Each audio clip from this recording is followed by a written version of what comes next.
여러분 안녕하십니까, 진성호입니다. 박근혜 전 대통령을 탄핵하고 집권한 문재인 정권, 20년 집권, 50년 집권, 100년 집권의 꿈을 이해찬 전 민주당 대표는 이야기했지만 불행하게도, 아니 다행스럽게도 5년 만에 폭삭망했습니다. 정권을 내놨습니다. 왜 그랬을까요? 문재인 정권 초만 하더라도 적폐수안이 뭐니 해서 보수를 초토화시킨 것으로 보였습니다. 그런데 이처럼 극적인 반전이 이루어진 이유는 뭘까요? 자, 좌파 진보 진영의 학자입니다. 전북대 신문방송학과 강준만 명예교수가 책을 한 권 내놨습니다. 퇴마정치라는 제목의 책입니다. 아시다시피 강준만 교수는 이 과거 진보 좌파 진영에서 맹활약을 했습니다. 김대중 죽이기, 강남좌파 이런 책들을 썼습니다만 시대평론, 아무튼 상당히 강렬한 평론으로 이 민주당 진영의 굉장히 중요한 스피커였습니다. 그런데 요즘은 민주당을 비판합니다. 이 퇴마정치라는 책에서 강준만 교수는 지금 이재명 대표나 민주당 사람이 들으면 정말 참혹스러울 그럴 발언을 했습니다. 왜 그러면 민주당이 20년 집권, 30년 집권, 50년 집권, 100년 집권의 꿈이 날아갔느냐. 자, 윤석열 악마화, 이걸 2년 이상 계속하다가 결국 자해를 해서 망했다는 그런 취지의 해석입니다. 그 과정에는 낯익은 인물들이 등장합니다. 조국, 추미애. 자, 왜 민주당은 이렇게 빨리 급속도로 정권이 몰락했는지, 그리고 이 진단을 보면 앞으로도 이재명 대표의 민주당은 소생할 가능성이 별로 없어 보입니다.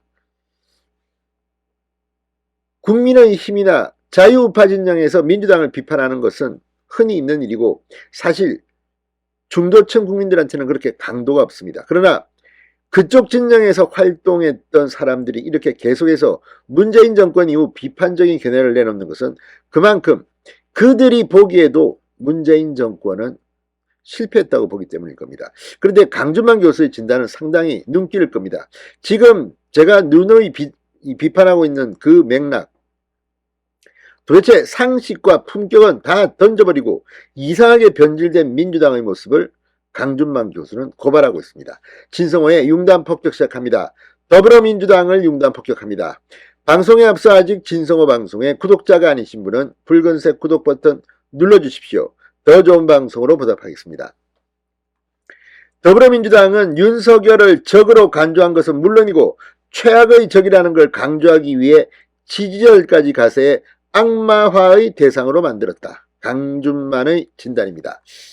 자, 29일 펴낸 신간 퇴마정치에서 강준만 교수는 이렇게 주장하며 그들이 민주당의 20년, 50년, 100년 집권 꿈에 급제동을 건 윤석열을 정화하는 건 얼마든지 이해할 수 있는 일이긴 하지만 문제는 그런 윤석열 악마화의 비용이라고 했습니다. 비용.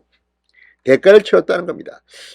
문재인 정권이 집권 초기부터 추진한 적폐청산, 정권의 정치적 기반을 굳히고 보수 야당을 사실상 초토화하는 데 크게 기여했다고 봤습니다. 실제로 문재인 정권 초기에 지지율은 폭등하고 당시 홍준표의 자유한국당은 정말 지지율이 떨어졌습니다. 그랬는데 뒤폈습니다. 그러면서 민주당 장기 집권 시나리오를 일거에 뒤집어버린 사건으로 강준만 교수는 2019년 윤석열 당시 검찰총장이 조국 법무부 장관 후보자 집을 압수수색한 8.27 사태를 지목했습니다. 강준만 교수는 민주당은 우리 편 아니면 적이라는 너무 단순 무식한 이분법을 택하고 말았다. 2022년 대선 결과는 2년 7개월간 지속한 윤석열 악마화의 결과였다고 해도 과언이 아니다라고 말했습니다. 2년 7개월간 지속된 윤석열 악마화의 길. 그런데 지금도 민주당은 똑같은 전략, 윤석열 악마화의 전략을 쓰고 있는 것 같습니다. 그러니까 미래는 처참할 겁니다. 강준만 교수는 윤석열 측근 죄다 자른 추미애의 1.8 대학살 인사, 4.15 총선 압승 후 더 과격해진 윤석열 악마화, 민주당 사람들의 비명과 악담과 저주 등 장에서 민주당을 조목조목 비판했습니다. 그는 문재인과 민주당은 윤석열을 미워하는 수준을 넘어 악마로 간주함으로써 스스로 자해를 일삼는 패닉 상태에 빠져들고 말았다. 윤석열 악마하라는 마약에 중독된 상태였다고 말했습니다. 그들은 윤석열 권력욕과 사악함에 대한 극단적인 과대평가와 윤석열의 능력과 도덕성에 대한 극단적인 과소평가로 윤석열보다는 자신들의 그늘과 어둠에 대해 훨씬 더 많은 걸 폭로하고 말았다. 이렇게 덧붙였습니다.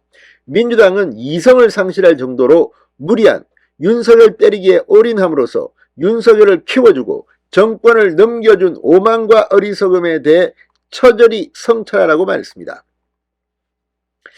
자, 아무튼 이 강준만 교수 원래 저쪽 진영, 진보 진영이었는데 2020년 10월 편엔 권력은 사람의 뇌를 바꾼다 해서 문재인 정권의 내로남불 사례를 일일이 정리하다가 중도에 그만두고 말았다. 굳이 지적할 것도 없이 거의 모든 게 내로남불이었기 때문이다. 이렇게 비판한 바 있습니다.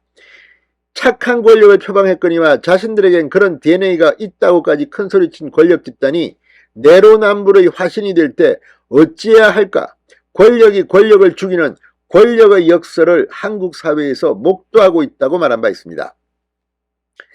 아무튼 이 진보 진영, 좌파 진영의 농객으로 불리는 강준만 교수 지난해 2월 정년 퇴직했습니다.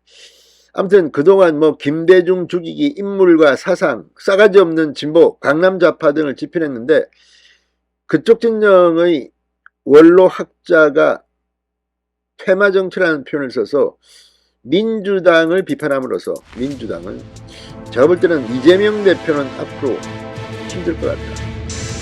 나이벼락이 떨어졌습니다. 진성호의 융단 폭격이었습니다.